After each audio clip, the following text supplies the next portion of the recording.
کہ جیڑا آیا ہے گھر عبداللہ دے اودا جشن مناون بندے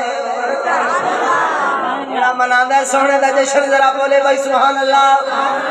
جیڑا آیا ہے گھر عبداللہ دے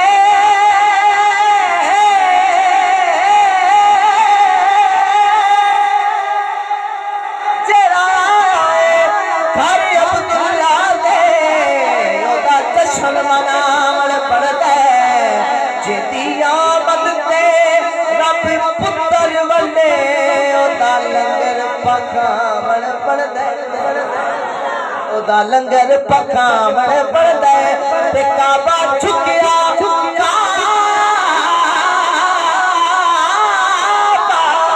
کعبہ جھکیا جیتی آمد تے او دے نعرے لاون پڑدا ہے کوئی سڑدا کوئی فت سڑ جاوے ہر بار سجاون پڑدا ہے کوئی سڑدا سڑ جاوے ہر بار سجاون بڑھدا ہے تے کئی ساڑے ویلی ہیں ساڑے تے فتوی لاندے بھئی لیٹراں کیوں لاندے ہو تمبو تے گلیاں کیوں سجاندے ہو اسی آدھے ہیں قرآن گواہ ہے سونے دی یارو نات سناونا جائز ہے حضور دی نات سننا بھی جاندا ہے نات پڑھنا بھی جاندا ہے نات دا ادب تقاضا بھی جاندا ہے بولے یار سبحان اللہ قرآن گواہ سونے دی یارو نات سناونا جائز ہے جبریل امین دی سنت ہے جھنڈے کیسر لاونا جائز ہے جھنڈے کیسر لاونا جائز ہے اللہ پاک دی ہر ایک نعمت دا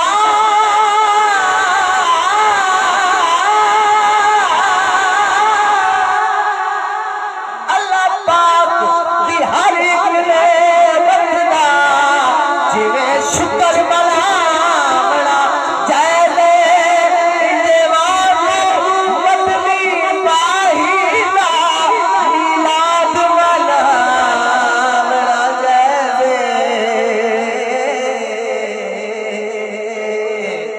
ہے وانگو مدنی ماہی دا میلاد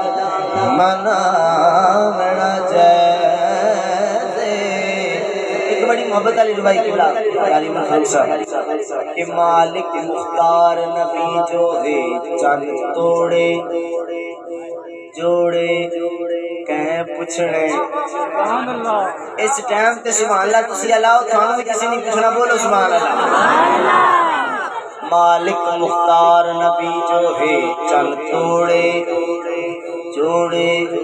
کہیں پوچھنے بلواوے پھاوے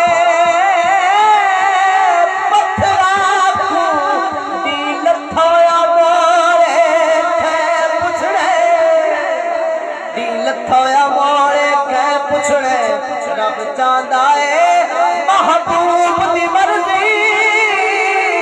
تک چھوڑے تک دیرے چھوڑے پوچھنے او عابد رب کا یار تو ہے پارے عرش تے جوڑے پوچھنے پاوے عرش تے جوڑے جوڑے پوچھنے چاہتا ہے کہ کاش میں مدینے چلا جاواں ذرا بولے سبحان اللہ میرا تو اگلے مہینے ارادہ ہے انشاءاللہ میں چلے جانا تو تسی بولو یار جس ارادہ بولو ذرا سبحان اللہ نہیں محمل منگدی میں تب پیدل ویسا نہیں محمل منگدی میں تب پیدل ویسا میں کھلئی چل سونے نالے کنڈے جوڑے صاف کرن دی خاطر میں حاضر سر دے والے کہ جے کوئی تیڑے کولوں پوچھے اے مدنی کون سردار بسے نہ آکھ دوی میں اٹھا دی چھروالے سردار بسے نہ آکھ دوی ہو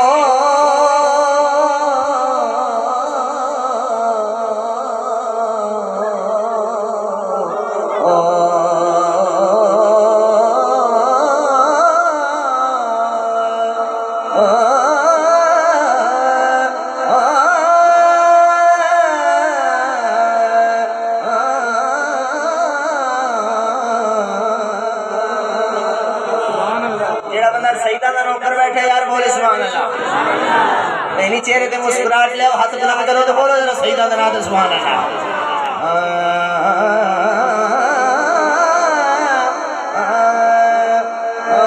سمجھ رہا گل صاف کرے دے پیا سمجھ رہا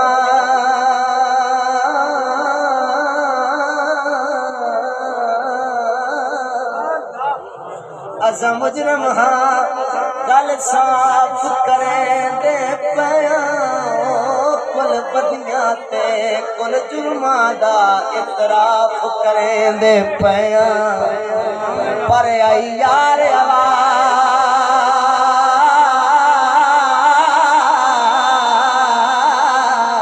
پر آئی یار آواز مدینے چو او انصاف کریں دے پیا ساڈی آل دا حاکم نوکر ہے تائیوں معاف کرے دے پیا ساڈی آل دا حاکم نوکر ہے تائیوں معاف کرے دے پیا تائیوں معاف کرے دے پیا نہیں آیا منڈا دل پر ماہی میں بول نہ جھوٹے اکھاما تو جھوٹا تنے بول بھی جھوٹے تے کتاری مارنا سچی خبر ملن دی دیوے تینو کٹ کٹ چوریاں پاوا آ سردار کرا جا دیتا کتے رو دینا مر جاوا خواجہ غلام فرید کوٹ مٹھڑ والی سرکار بھی چپ نہ رہے آپ بھی بولے آپ دا قلم بھی لکھن لگا کہ اے تن میرا کنگی ہوئے تے میں زلف ماہی دیواما او دیوانے ہو بولو نا یار سبحان اللہ اے تن میرا کنگی ہوئے تے میں زلف ماہی دیواما پوش میرے دی پان جائے جتی شالا سونے دے پیریاں جے سونا میرے دکھ وچ راضی جے سونا سونا سونا سونا جے سونا میرے دکھ وچ راضی تے میں سکھ نو چھلے پاوا خواجہ غلام فریدا جے دل پر ماہی تے میں رو رو حال سنا میں رو رو حال سنا تے میں رو رو حال تے قصور دا بابا سید بلے شاہ بھی چپ نہ رہا آ گئے رب رب کر دے بڑھے ہو گئے ملا پنڈک سارے رب دا کھوج کھرانا لپا کر کر سجدے ہار جڑا بندہ سائن والا بیٹھا یار بولے سبحان اللہ اے ربائی میں پڑھنا لیکن اس تو قبل کی سید ناصر شاہ جی لکھ دے نے کہ سائن نال ہون تے کھلے نہیں لگدے جڑا سائن والا بیٹھا میری گل اس بندے نال جڑا سائن والا بیٹھا بولے سبحان اللہ سائن نال ہون تے کھلے نہیں لگدے سائیاں دے چھلے بھی چھلے نہیں لگدے جڑے کملی والے تے کمی نے ناصر کسے دنیا دارا تے تھلے نہیں لگدے جڑا مدینے والے دا نوکر بیٹھا جتے کھلوتا بیٹھے ہم بلند کر کے بولے سبحان اللہ ہن ذرا بلے شادی ربائی سنو رب دا خود کر دے بڈھے ہو گئے ملا پنڈک سارے رب دا کھوج کھرانا لپک کر کر سجدے ہارے رب تے تیرے اندر وسدا رب تے تیرے اندر اندر وسدا وچ قرآن اشارے بلے شاہ رب او ملدا او جڑا یار تے تن من وارے جڑا یار تو تن من وارے جڑا یار تو تن من وارے پیر سید وارث شاہ جی آپ بھی چپ نہ رہے اس ربائی دے ساڑھے مرشد دا نام ہونا ہے تے جڑا اپنے مرشد دے نام دے نہ بولے تے پھر پتہ نہیں اس بندے کدے بولنا ہے مجھے رکھنی بھائی علی فک یاری سچ رب والے بکیاری سب خواریاں علی فک یا بھائی جی ہر ربائی یہ سید کو پیغام دے رہے ہیں تو سب سمجھنا خود ہے علی فک یاری سچ رب والے کیونکہ میں شروع تو لے کے اینڈ تک بزرگاں نے دین دی ربائیاں پڑھ رہے ہیں کہ جڑے تھوڑے کو پلے بھی گل پہ جائے علی فک یاری سچ رب والے باقی یاری سب خواریاں نے کلمے پاک جانا مرد کوئی جد وچ حقیقتاں ساریاں نے تے غوث پاک جانا غوث پاک جانا پیر کوئی جنہیں ڈوبیاں بیڑیاں تاریاں نے وارث شاہ کر لے نماز روزے نیتے اگے مشکلاں بھاریاں نے وارث شاہ تو کر لے نماز روزے نیتے اگے مشکلاں بھاریاں نے تے سردار بھی چپ نہ رہا گئے میں جاندا ہاں وچ روز حشر دے بڑا مشکل بچنا میرا میری قدم قدم تے غلطی پونا یون فرشتے گھیرا تے مینوں مجرمہ وانگر پیش کرے سن جتے صدر دیوان دا ڈیرا سردار اس بہانے نال تک لے سا حضور دا چہرہ لے سا حضور دا چہرہ تک لے سا حضور دا چہرہ جڑا بندہ مرید علی بیٹھے ذرا بولے سبحان اللہ علی پاک دے ذکر تو قبل ایک عقیدے دی گل کردا جاواں جڑا حق نہیں مندا ہے در جڑا مولا علی حق تے مندا بیٹھے ذرا بولے یار سبحان اللہ جڑا حق نہیں مندا ہے در ایمان یقین تے او نہیں آیا عثمان پاک دا نظریہ شیطان لین تے نہیں آیا شیطان لین تے نہیں آیا کہ جڑا راز عمر دا منکر ہے او بشر جدید تے نہیں آیا صدیق دا سچ مشکوک کہتے پھر سچ زمین تے نہیں آیا جڑا بندہ 4 دا نوکر بیٹھا یار ہاتھ بلند کر کے بولے یار سبحان اللہ صدیق دا سچ مشکوک کہتے پھر سچ زمین تے نہیں آیا ذکر علی دا کردیاں سہواں دا سامان ختم ہو گئے ذکر علی دا کردیاں سامان ختم ہو گئے دے کالے علی دی حاکم نہیں مکدی انسان ختم ہو گئے دے در علی دے جا کے ہر دل دا ارمان ختم ہو گئے دے تو جا پیر رکاب چو نہیں رکھ دے قرآن ختم ہو گئے دے تو جا پیر رکاب چو نہیں رکھ دے قرآن ختم ہو گئے دے آپس میں گونج اٹھے گی درود و سلام سے کیونکہ میں آغاز کر رہا ہوں محمد کے نام سے اسی محمد اتبا آواز بلند درود پاک پڑھ لو صلی اللہ علیہ یا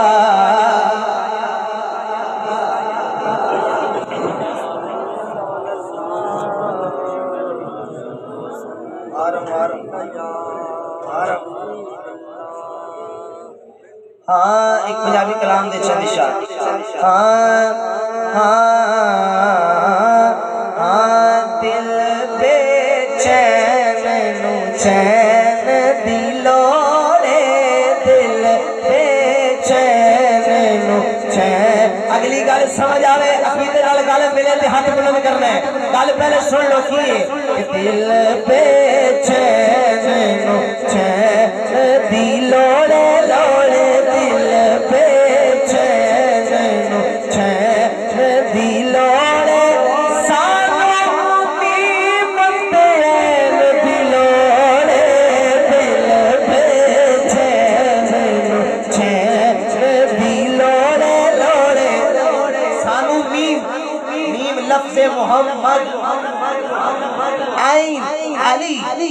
جڑا انہاں دو ہستیاں دا نوکر بیٹھے ذرا سائیاں دے نال تے ہاتھ چا کے آکھ رہے ہیں سانو نیمت این دی لوڑے دل بے چین نو چین دی لوڑے لوڑے دل بے چین نو چین دی لوڑے لوڑے دل بے چین نو چین دی لوڑے حشر دہاڑے نبیاں کہنا حشر دہاڑے نبیاں کہنا کیا اج شاہ سکین دی لوڑے اج شاہ سکین دی لوڑے لوڑے اج شاہ سکلال دی لوڑے اج شاہ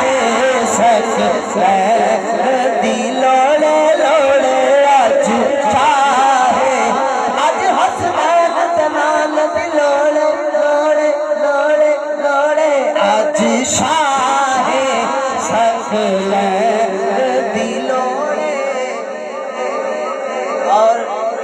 جنت تینو جان دیاں گے جنت تینو جان دیاں گے فرشتیاں روکے ہوئے تو کہہ رہے ہیں کہ جنت تینو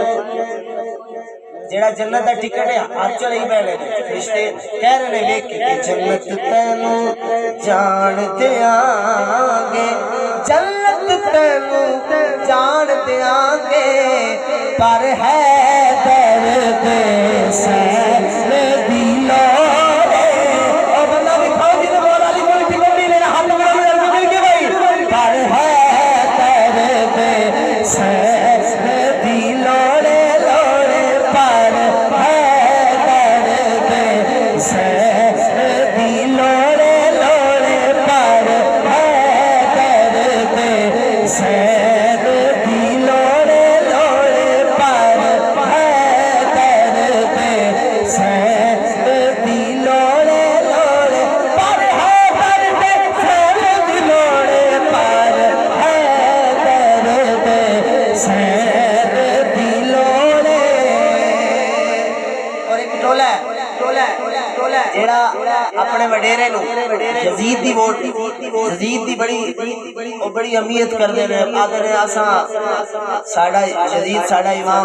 اے دو شہزادے دی جنگ سی لیکن انہوں نے مبارک ہوئے گل سید دی سنو عقیدے دی سنو تے گل پسند آوے تے ہاتھ بلند کر کے کہنا کی ہے سبحان اللہ تینو ہون شکیل بھائی تینو ہون یزید مبارک کہندا جو ہے تینو ہون یزید مبارک تینو ہون یزید مبارک الحمدللہ سانو حسن حسین دی لوڑے لوڑے سانو حسن انج نہ کرو یار جڑا حضور دے نواسے نال پیار کر کے کوئی سجا بلند کر کے مل کے بھائی سانو حسن حسین دی لوڑے لوڑے سانو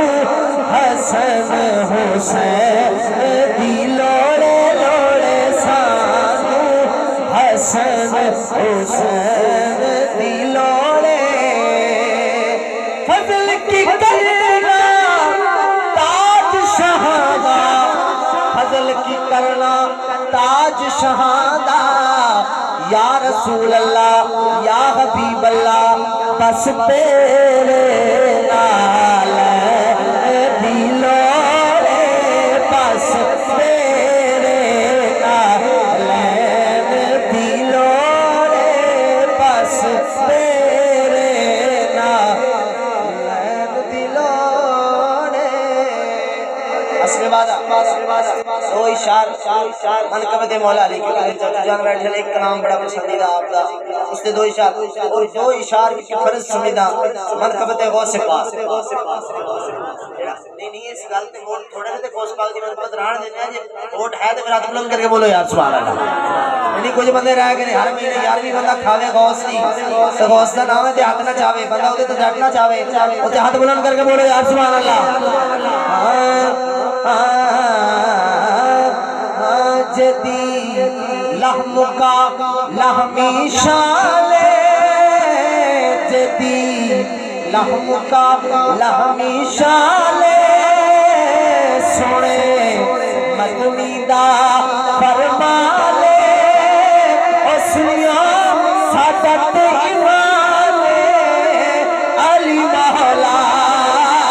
جڑا جڑا بندہ مولا علی دا نوکر بیٹھے جتھے جتھے بیٹھے ایک اور حلالی عمر دا ثبوت دے ہاتھ بلند کر کے مل کے آخنا کیے علی مولا علی مولا علی مولا علی مولا علی مولا علی مولا علی مولا کیونکہ جدا بیت اللہ وچ جمے جدا سب ولیاں تے قدم تے رب دی قسم میں علی مولا علی مولا علی مولا علی مولا کیونکہ جدی نظر کرم اکسیر مارے اب دتا سونے چیرے ساڈا تیو پیرے علی مولا علی مولا علی مولا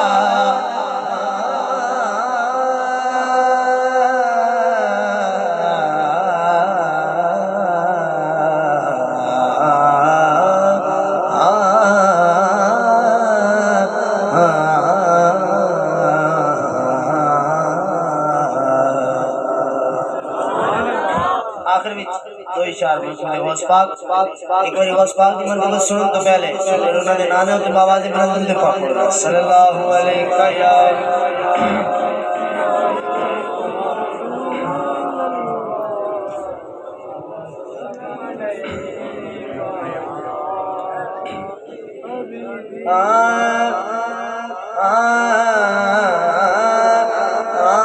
ڈوب چلیا سا چیارا تے میرا میں تار چھڑیا نہیں میں اگلا مصرع پڑھنے نہیں ہے تو سبحان اللہ اچھی کرنی نہیں پچھلے بندے نہیں بولتے سدادے بندے ہن بھی غوث نے صدقے اسی لنگر کیتا ہے کوئی بولو یار سبحان اللہ ڈوب چلیا سا درتا چیارا تے میرا میں تار چھڑیا تار چھڑیا تے میرا میں تار چھڑیا بڑا دسدا سی دور کنارا تے میرا میں تار چھڑیا تار چھڑیا تے میرا میں تار چھڑیا بڑا دسدا سی دور کنارا تے میرا میں تار چھڑیا خونے دے وچ شائے سکلین دا ایتے لاڈلا حسن حسین دا ایتے لاڈلا حسن حسین دا ایتے لاڈلا حسن حسین دا نام جپیا میں ایتا جب پیارا تے میرا میں تار چھڑیا تار چھڑیا تے میرا میں تار چھڑیا. لو جی اس کا آخری مصرع اگر سید تسی کھڑے ہو کے داد دیو داد یہ مصرع اتنا بڑا ہے توجہ رکھنی ہے بھائی. جڑا بندہ غوث کا واسطہ دے کے رب دی بارگاہ میں دعا منگدا ہے ذرا بولے سبحان اللہ. الحمدللہ سارے واسطہ دینے ہیں تو سائیں اپنے دے بھی نہیں. اور میں گل کی کہہ رہے ہیں کوئی توجہ رکھنی ہے بھائی. مکھ کیتا میں جد بغداد ول آیا پیر میرا میری امداد ول آیا پیر میرا میری امداد ول امداد کن جس میں مصری ذرا مل کے بھائی امداد کن از رنجو ہم آزاد کن از رنجو ہم آزاد کن در دین دنیا شاد کن در دین دنیا شاد کن یا غوث اعظم دستگیر امداد کن از رنجو ہم آزاد کن از رنجو ہم آزاد کن در دین دنیا شاد کن در دین دنیا شاد کن یا غوث اعظم دستگیر یا غوث اعظم دستگیر. مکھ کیتا میں جد بغداد ول آیا پیر میرا میری امداد ول آیا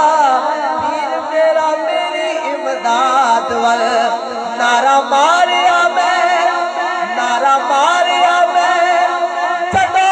غوث میرا دا تے میرا میں تار چھڑیا تے میرا میں تار چھڑیا. بڑا دسدا سی دور کنارا تے میرا میں تار چھڑیا تار چھڑیا.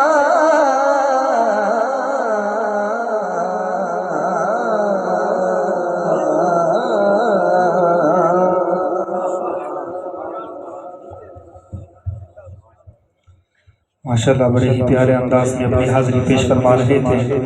سامعین محترم بلا تاخیر اب میں دعوت خطاب دینے جا رہا ہوں. میں عرض کر رہا تھا کہ اللہ رب العزت نے اپنے محبوب کے آداب سکھلائے. اب حضور علیہ السلام کی محبت کا لازمی تقاضا یہ ہے کہ حضور کی ہر نسبت سے محبت کی جائے, حضور کی ہر تعلق کو اچھی نگاہ سے دیکھا جائے. سامعین محترم حضور علیہ السلام کی ذات کے ساتھ جو بھی چیز منسوب ہو ہمیں وہ محبوب ہونی چاہیے, کیونکہ عرب کا مقولہ ہے کل شیء منسوب الی المحبوب محبوب. ہر وہ چیز جو محبوب کے ساتھ منسوب ہو جاتی ہے وہ بھی محبوب ہو جایا کرتی ہے. اب حضور کی ذات کے ساتھ اہل بیت کا تعلق بھی ہے, صحابہ کا تعلق بھی ہے. حضرت بشر حافی رحمۃ اللہ تعالی علیہ اللہ کے بہت نیک اور بڑے بزرگ گزرے ہیں. وہ جب گلیوں میں چلا کرتے تھے تو ان گلیوں میں جانور بھی پیشاب نہیں کیا کرتے تھے جہاں سے بشر حافی گزرا کرتے تھے. اللہ اکبر. حضرت بشر حافی فرماتے ہیں کہ حضور علیہ السلام کی مجھے خواب میں زیارت ہوئی. حضور نے پوچھا اے بشر حافی تجھے معلوم ہے اللہ نے تجھے یہ دوسرے لوگوں سے مقام اعلیٰ عطا کر رکھا ہے, اعلیٰ ورفع مقام عطا کر رکھا ہے, اس کی وجہ کیا ہے؟ تو عرض کرنے لگے یا رسول اللہ صلی اللہ علیہ وسلم میں نہیں جانتا, آپ ارشاد فرما دیجئے. تو حضور علیہ السلام نے فرمایا لاتباعک سنتی وخدمتک للصالحین ومحبت محبتک اہل بیتی و اصحابی۔ حضور علیہ الصلوۃ والسلام نے فرمایا اے بشر حفی، اللہ نے تجھے دوسرے لوگوں سے یہ جو اعلیٰ ورفع مقام عطا کر رکھا ہے یہ اس وجہ سے ہے کہ تو میری سنتوں پہ عمل کرنے والا ہے، تو نیک لوگوں کی خدمت کرنے والا ہے۔ اور فرمایا ومحبتک اصحابی و اہل بیتی، تو میری آل سے بھی محبت کرنے والا ہے، میرے صحابہ سے بھی محبت کرنے والا ہے۔ ذرا پیار سے کہہ دیجیے سبحان اللہ۔ اور حضرت بشر حافی فرماتی ہیں کہ خدا کی قسم مجھے اپنے کسی عمل پہ ناز نہیں ہے، ایک ہی عمل جسے میں فخر کے ساتھ اللہ کی بارگاہ میں پیش کر سکتا ہوں وہ یہی ہے کہ میں حضور کی آل سے بھی محبت کرتا ہوں، حضور کے صحابہ سے بھی محبت کرتا ہوں۔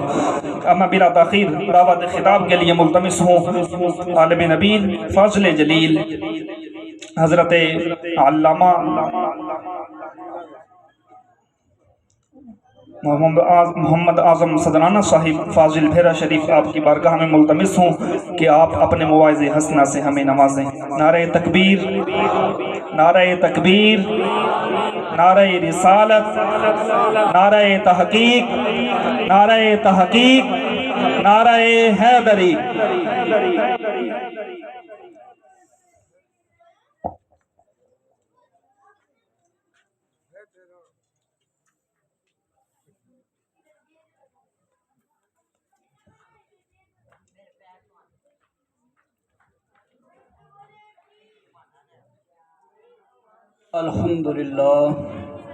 الحمدللہ وکفا والصلاة والسلام علی سید الانبیاء وعلی آلہ واصحابہ وازواجہ وآل بیتہ اجمعین، اما بعد فاعوذ باللہ من الشیطان الرجیم، بسم اللہ الرحمن الرحیم۔ انا اعطیناک الکوثر، قال اللہ تبارک و تعالی فی الکلام المجید فی شان اولیائہ فی مقام آخر، الا ان اولیاء اللہ لا خوف علیہم ولا هم یحزنون۔ آمنت باللہ صدق اللہ مولانا العظیم وبلغنا رسولہ النبی الکریم۔ بارگاہ رسالت مآب صلی اللہ علیہ وآلہ وسلم وسلم میں بلند آواز سے ہدیہ درود و سلام پیش کریں۔ الصلاۃ والسلام علیکہ یا سیدی یا رسول اللہ وعلی آلک واصحابک یا رحمۃ للعالمین۔ الصلاۃ والسلام علیکہ یا شفیع المذنبین وعلی آلک واصحابک یا جد الحسن والحسین۔ نہ پوچھ ان خرقہ پوشوں کی، نہ پوچھ ان خرقہ پوشوں کی، ارادت ہو تو دیکھ ان کو۔ نہ پوچھ ان خرقہ پوشوں کی، ارادت ہو تو دیکھ ان کو، ید بیضا لیے بیٹھے ہیں اپنی آستینوں میں۔ تمنا درد دل کی ہو تو کر خدمت فقیروں کی، تمنا درد دل کی ہو تو کر خدمت فقیروں کی، نہیں ملتا یہ گہر بادشاہوں کے خزینوں میں، نہیں ملتا یہ گہر بادشاہوں کے خزینوں میں۔ محمد کی غلامی دین حق کی شرط اول ہے، محمد کی غلامی دین حق کی شرط اول ہے، ہو اگر اس میں کچھ خامی سب کچھ نامکمل ہے۔ محمد کی غلامی سند ہے آزاد ہونے کی، محمد کی غلامی سند ہے آزاد ہونے کی، خدا کے دامن توحید میں آباد ہونے کی۔ اللہ جل شانہ کی لا ریب حمد و ثنا اور بارگاہ خیر الانام میں ہدیہ درود و سلام عرض کرنے کے بعد آپ حضرات جتنا اپنے مقدروں پہ ناز کریں وہ کم ہے کہ سردی کے موسم میں آپ بارگاہ غوثیت میں اور بارگاہ مصطفیٰ صلی اللہ علیہ وآلہ وصحبہ وسلم میں عقیدت و محبت کے خراج پیش کرنے کے لیے بیٹھے ہیں۔ اللہ آپ حضرات کی حاضری شرف قبولیت عطا فرمائے۔ میرا پڑھنا، آپ کا سننا اللہ اس کو قبول اور منظور فرما کے دونوں جہاں میں کامیابیوں کا ذریعہ بنائے۔ ٹائم انتہائی مختصر ہے، دو طرح کے موضوعات کا حکم ہوا کہ شان رسالت بھی بیان کرنی ہے اور بارگاہ غوث العظم میں بھی ہدیہ خراج پیش کرنا ہے۔ ٹائم مختصر ہے تو میری کوشش ہوگی کہ شان اولیاء کو قرآن و حدیث کی روشنی میں آپ کے سامنے مختصراً بیان کروں کہ قرآن و حدیث کی روشنی میں شان اولیاء کیا ہے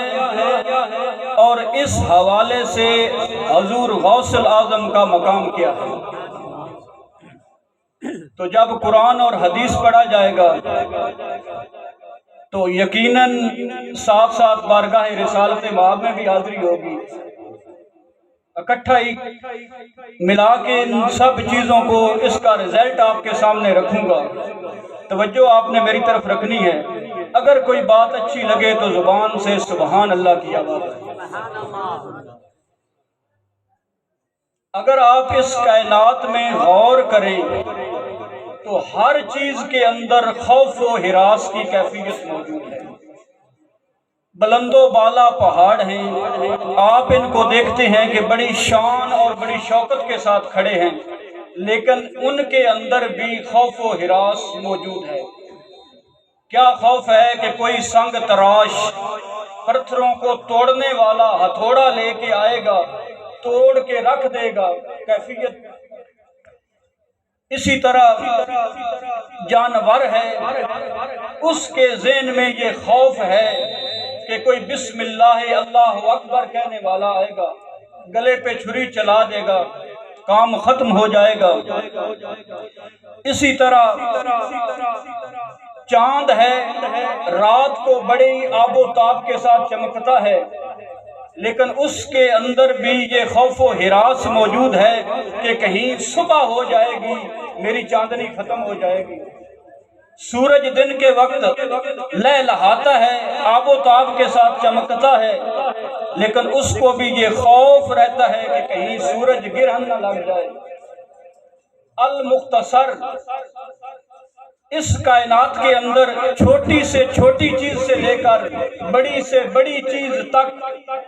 ہر چیز کے اندر خوف و ہراس موجود ہے۔ لیکن میرے بھائیوں، اسی آسمان کے نیچے، اسی زمین کے اوپر، اسی فرش کے اوپر ایک ایسی مخلوق آباد ہے جس کو نہ خوف ہے اور نہ کسی چیز کا غم ہے۔ اب سوال پیدا ہوتا ہے کہ وہ ایسی مخلوق کون سی مخلوق ہے جس کو نہ خوف ہے نہ اس کو کوئی غم ہے؟ وہ ایسی کون سی چیز ہے؟ اللہ کے قرآن سے پوچھتے ہیں کہ تو بتا کہ ایسی کون سی مخلوق ہے؟ باقی ساری مخلوق میں خوف و ہراس کی کیفیت موجود ہے، لیکن اس مخلوق کو نہ خوف ہے نہ غم ہے۔ تو اللہ کا قرآن بول کے فرماتا ہے، الا ان اولیاء اللہ لا خوف علیہم ولا هم یحزنون۔ تو وہ ایسی مخلوق جس کو نہ خوف ہے نہ غم ہے، وہ مخلوق اولیاء اللہ کی مخلوق ہے، ان کو نہ کسی چیز کا خوف ہے نہ کسی چیز کا غم ہے۔ اگر انہیں خوف ہے تو صرف خدا کا خوف ہے، باقی ساری خدا کی خدائی ان سے ڈرتی ہے۔ انہیں خوف ہے تو صرف خدا کا خوف ہے، اگر ڈر ہے تو اس سے عرش کے مالک کا ڈر ہے، باقی ساری مخلوق ان لوگوں سے ڈرتی ہے کہ کہیں ان کی زبان سے کوئی کلمہ نکل جائے گا، وہ بارگاہ ذوالجلال میں قبول ہو جائے گا، کہیں ہماری بگڑی بنی ہوئی قسمت سمری ہوئی بگڑ نہ جائے، کوئی ایسا بے ادبی والا لفظ نہ بولا جائے کہ ان کی بارگاہ میں گستاخی ہو جائے، اور ساری کائنات جو ہے وہ ان سے ڈر رہی ہے۔ فرمایا وہ اللہ کے ولی ہیں، اولیاء اللہ ہیں، نہ انہیں کسی چیز کا خوف ہے نہ کسی چیز کا غم ہے۔ اب آیت کے اندر دو لفظ آئے ہیں، لا خوف علیہم